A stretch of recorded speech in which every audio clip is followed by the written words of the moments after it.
am the Highland Scribe, scribe to the stones, to the winds, to the bloodlines that walk unseen. Come closer, closer still. You see, the fire's warm.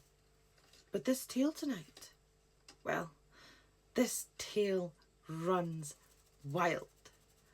Now, in the days afore the church bells echoed through Perth, before maps kent the borders and men had named every hill, there stood a cliff above the River Tay, tall, cragged and clothed in pines.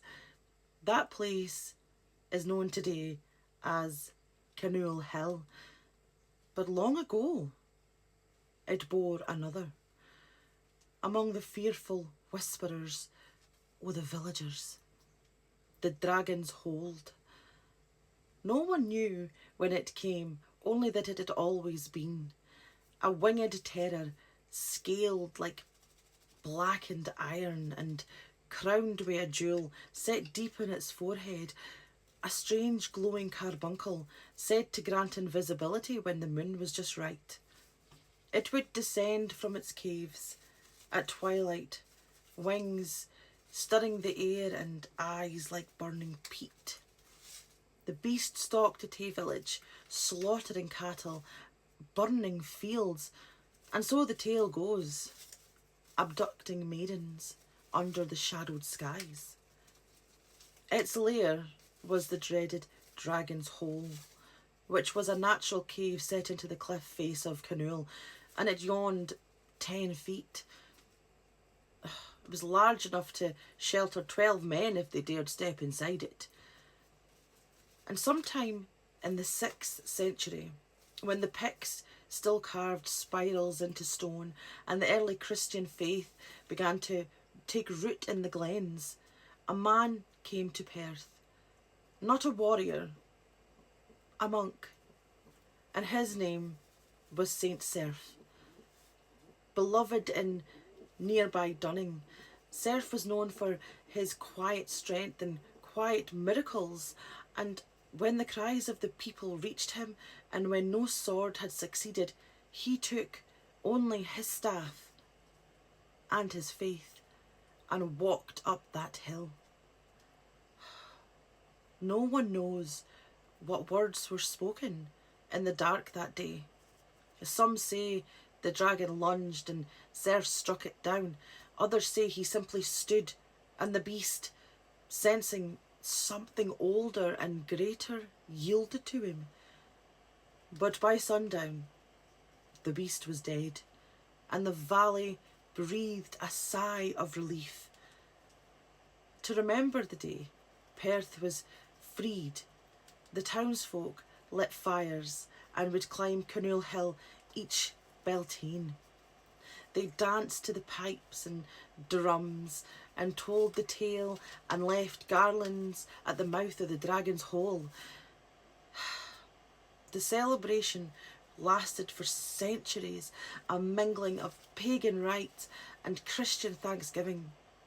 But in 1580, during the Scotland's Reformation, the Kirk condemned the ritual, and it was branded just superstition.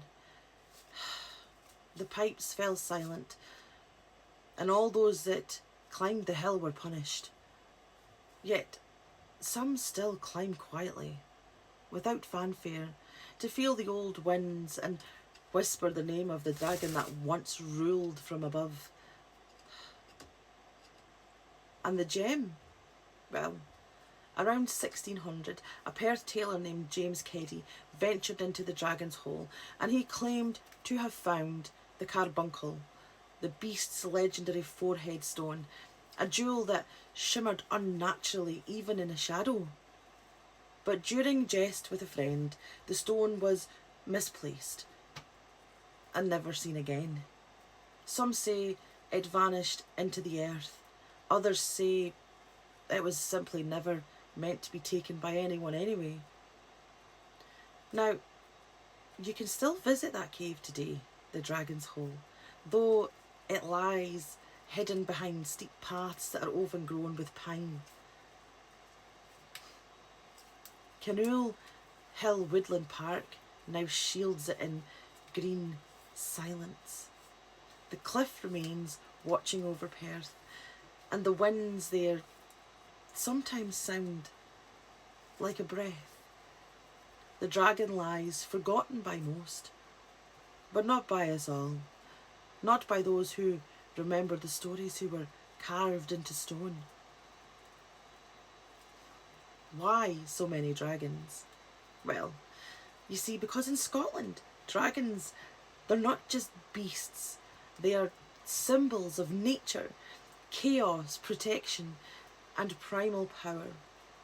And in the old Celtic belief, they were guardians of ley lines, marking places where the veil thins between the worlds.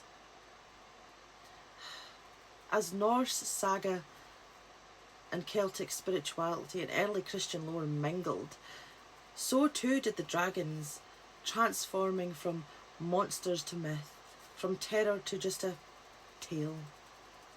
They died in stories, but rose in meaning. But Kinnoull's not the only dragon in Scotland. You see, across Scottish soil, it is rich with stories of dragons. There is a serpent in the Orkneys whose death shaped the very isles, a fire-breathing worm slain with a burning spear in Linton, and a thunder serpent in the Highlands called the Bethir, born of lightning, and a dragon whose sleeping formed became Arthur's seat in the heart of Edinburgh. You see, these aren't fairy tales.